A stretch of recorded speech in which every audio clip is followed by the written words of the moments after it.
If you look around your house, you will see many devices that have electric motors, such as kids' toys, table fans, toothbrushes, hair dryers, and this electric cutting knife. But how does the electric motor work? You turn it on and somehow it starts rotating. Why is that? In this video, we'll cover the basics of electricity and magnets, and then put it all together to understand how the motor works.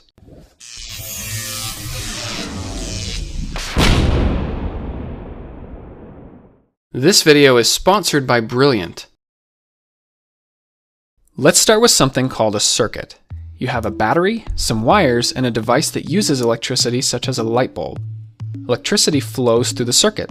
But as soon as there is a break in the wire, the electricity stops flowing and the light bulb goes off. The path must be complete for the circuit to work. This is best done through the use of a switch. Electricity is flowing down the wire. This is called conventional flow. If we take the battery out and flip it, then the current will flow the other way. The light bulb will still work in either case, but there are some devices that will work differently depending on which way the current flows.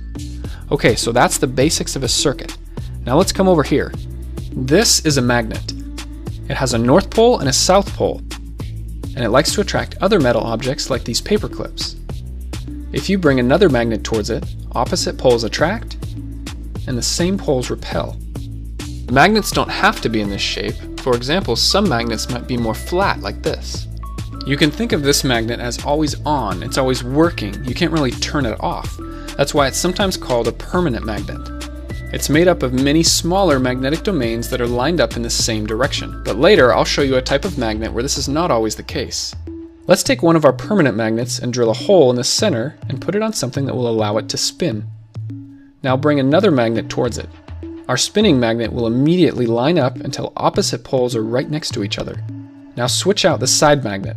The same poles repel and opposite poles attract. If we keep switching out these side magnets, then our spinning magnet will just keep spinning. This concept of the spinning magnet is really important. We'll come back to it in a moment. Here's a metal bolt which is not a magnet. It's made up of magnetic domains, but they are pointing in random directions. Now let's take a wire, wrap it around several times, and then create a circuit. The current through the wires forces the magnetic domains to line up. That means we've just made a magnet, or more specifically, an electromagnet. It can do the same things that a permanent magnet can. It can pick up pieces of metal, and it has a north and a south pole which will attract or repel other magnets. But the electromagnet is special in the sense that it can be turned on or off, just like the light bulb. You can't do that with a permanent magnet. Now watch what happens when we flip the battery. The electric current was flowing this way, but now it flows the other way. This will cause the poles on our magnet to switch places. North will become south, and south will become north. This is called reversing the polarity of an electromagnet. Instead of flipping the battery, an easier way to do this is to just switch the wires. You should be aware that the electromagnet will get very hot if it's on for a while. Just a caution in case this video inspires any science projects. Let's come back to our spinning magnet. This time we'll replace the spinning magnet with our electromagnet.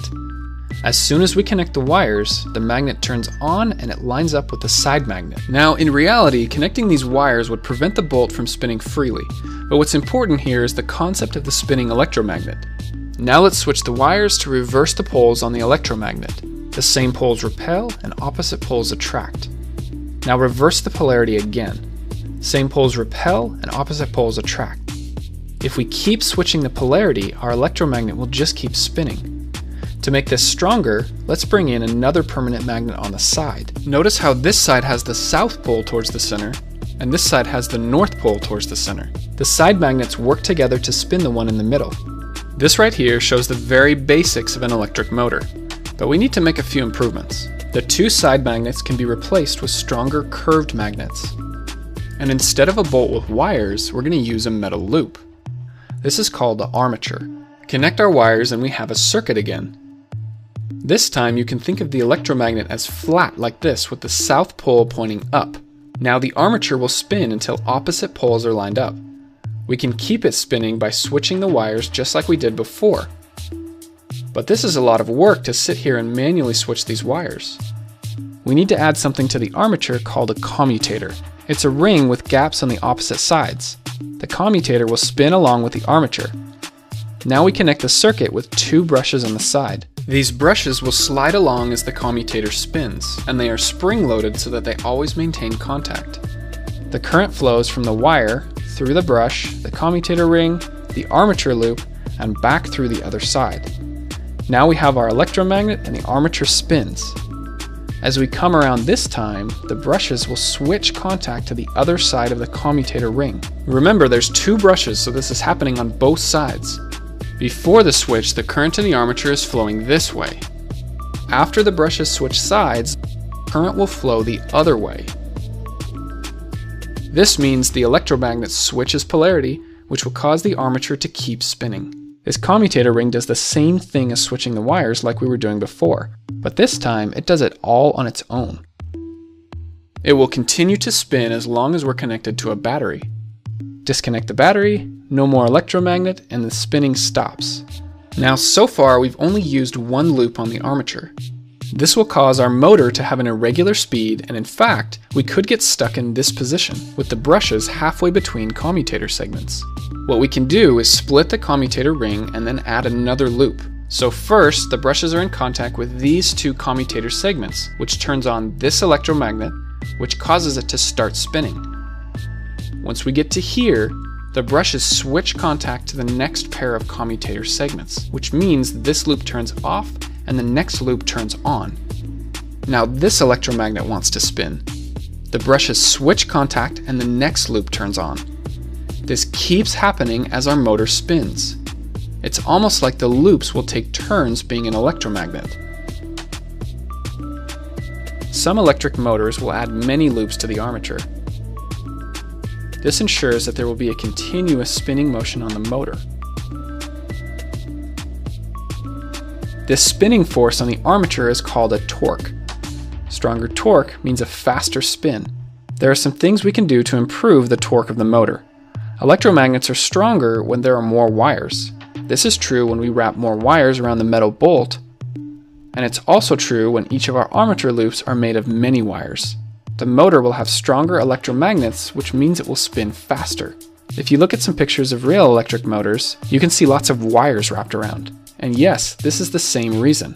More wires wrapped around means stronger electromagnets. Another way to make this stronger is to use more electricity. Let's learn a few more terms here. The part that doesn't move is called the stator. In this case, it's the two permanent magnets on the side. These fit inside the edges of the motor case. The armature in the middle is also called a rotor. Remember, this is the part that spins. The axle goes through the middle here and then sticks out the back of the motor. What I've shown you in this video is called a DC motor. If you have a device that moves and is powered by a battery, there's a good chance there's a DC motor in it. Other types of electric motors will work a little differently than what I've shown here. No matter the type of motor, most of them will produce some type of spinning motion. Once it's spinning, we can use this to make different devices move. In this case, a kid's toy. Or even a fan that cools your room. The spinning of the motor can be converted to other types of movement, such as the side-to-side motion that we see in this fan. Or how about this electric cutting knife? Each blade is going back and forth. It all starts with the spinning of the motor to turn a gear, which then pushes these two pieces back and forth. So hopefully this video has made a few light bulbs go off in your brain. If you like learning new things, head on over to Brilliant. This is a problem-solving website and app that focuses specifically on math and science. The idea here is that you learn by doing. Pick a topic, it starts with the basics, but gradually it gets more complex as you go. For me, I've enjoyed how you can see these concepts visually, like the area of a circle. You get to see why the equation works. The best way to learn is to do it yourself. Master the concepts by solving fun and interactive problems. And look at that, they've even got a course on electricity and magnetism. You can learn more about the concepts you've seen in this video. Brilliant is great for anybody that is curious and likes to learn new things, whether you're a student learning it for the first time or a professional who wants to keep their skills sharp. Sign up for free by going to brilliant.org/JaredOwen. The first 200 people will also get 20% off their annual premium membership.